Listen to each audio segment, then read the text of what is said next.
आज से 2 साल पहले रघु शेर सिम्बा नाम के इस छोटे से चीता के बच्चे को लेकर इस जंगल में आया था और तब से वो यहाँ रहकर इस बच्चे की देखभाल करके उसका पालन पोषण कर रहा है। बेटा सिम्बा, तुम खुद को कभी अनाथ मत समझना। अब से तुम मेरे बेटे हो। दुनिया भले ही तुम्हें नफरत की नजरों से देखे, लेकिन मैंने तुम्हारी माँ को जो वचन दिया है, मरते दम तक मैं उस वचन को निभाऊंगा। आखिर सिम्बा नाम का ये बच्चा कौन है जिसके लिए रघु ने अपनी राजगद्दी छोड़ दी, जिसके लिए उसने अपना घर बार सब त्याग दिया और सबसे दूर यहाँ आकर रहने लगा।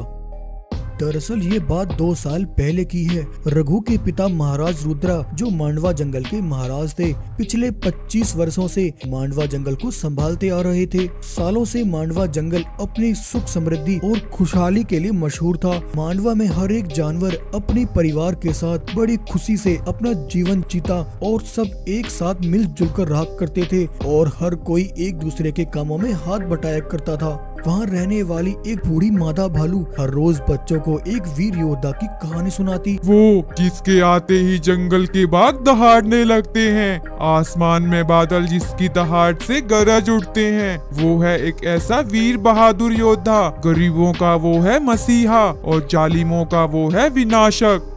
वो था रुद्रा महाराज का इकलौता बेटा रघु, अपनी बहादुरी के लिए जिसने मांडवा में अपना नाम कायम किए हुए था। जिसकी बहादुरी और जज्बे को देखते हुए रुद्र महाराज ने रघु को मांडवा की जिम्मेदारी सौंपी थी।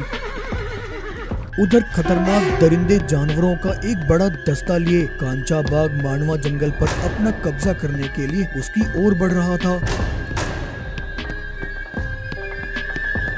उसने मांडवा की सीमा के बाहर ही अपने सिपाहियों के साथ डेरा डाल लिया और वहीं से वो मांडवा पर हमले की तैयारी करने लगा।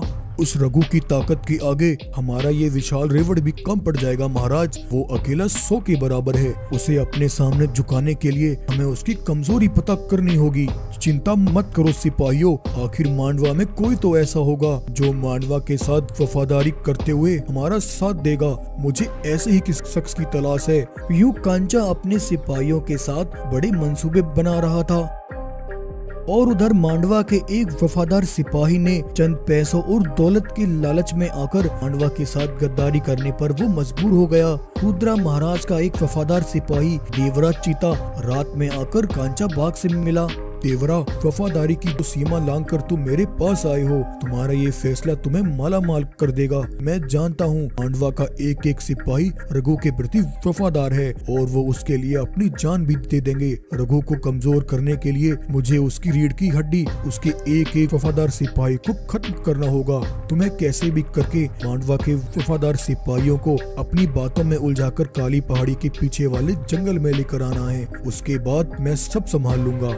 इतना कहकर कांचा ने देवरा को सोने से भरे हुए 4 बक्से दिए। उन सोने के बड़े बक्सों को देखकर देवरा लालच में आ गया और वो भागता हुआ महाराज रुद्रा के पास गया। महाराज, मैं अभी अभी काली पहाड़ी की तरफ से आ रहा हूँ। कुछ दुश्मन घुसपैठिए काली पहाड़ी के पीछे वाले जंगल में डेरा डाले बैठे हैं। वो कभी भी हम पर हमलावर हो सकते हैं महाराज। इस समय रघु भी यहाँ पर नहीं है, इसलिए मांडवा की रक्षा की जिम्मेदारी इस समय मेरी है। आप मुझे आज्ञा दें कि मैं मांडवा के कुछ सिपाहियों को लेकर काली पहाड़ी के पीछे वाले जंगल में जाऊँ और वहाँ जाकर उन घुसपैठियों को खदेड़ दूँ। मुझे अपने साथ सिपाहियों को ले जाने की आज्ञा दीजिए महाराज। देवराज चीता की ये बातें सुनकर रुद्रा उसको अपने सिपाहियों के ले जाने की अनुमति दे देता है और इस तरह देवरा मांडवा के कुछ वफादार सिपाहियों का एक दस्ता लेकर काली पहाड़ी के पीछे वाले जंगल में आ जाता है। वहां आकर देवरा थोड़ा आगे चलकर दुश्मनों को आने का इशारा करता है। कांचा के सिपाही पहले से मांडवा के सिपाहियों का इंतजार कर रहे थे। वो सब निकलकर बाहर आते हैं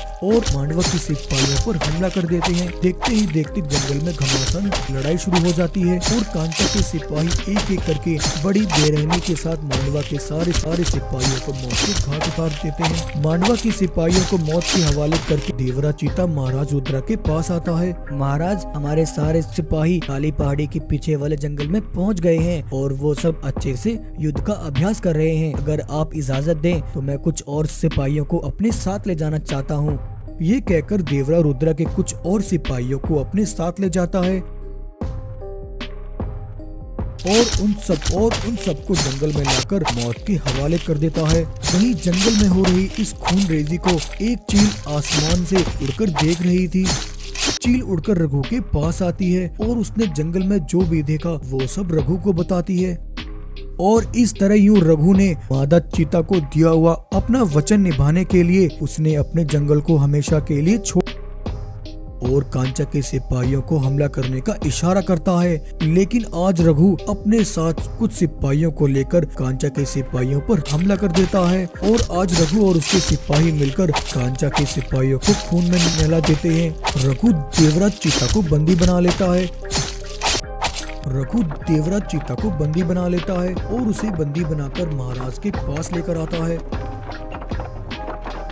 देवरा ने मांडवा के साथ गद्दारी की है। इसकी गद्दारी की वजह से मैंने अपने कई वफादार सिपाहियों को और कई बहादुर माताओं ने अपने बेटों को खो दिया। इसकी सजा का निर्णय सिर्फ मांडवा की जनता ही तय करेगी।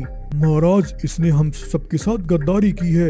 ये गद्दार है और गद्दार की सजा सिर्फ मौत है। हाँ महाराज, हाँ महाराज, इसकी सजा सिर्फ मौत है। इसे जीने का कोई हक नहीं है। वहीं जानवरों की भीड़ में देवरा का परिवार भी मौजूद था। महाराज, इसे छोड़ दो, इसे माफ कर दो। मेरा बेटा अपने पिता के बिना नहीं रह पाएगा। इसे छोड़ दो महाराज। महाराज, मैं तो कहता हूँ इस देवरा के साथ इसकी पत्नी और बेटे को भी मौत के हवाले कर दिया जाए। आखिर इसकी गद्दारी में इसके परिवार ने भी इसका साथ दिया है। हाँ महाराज, इसकी पत्नी और बेटे को भी सजा मिलनी चाहिए।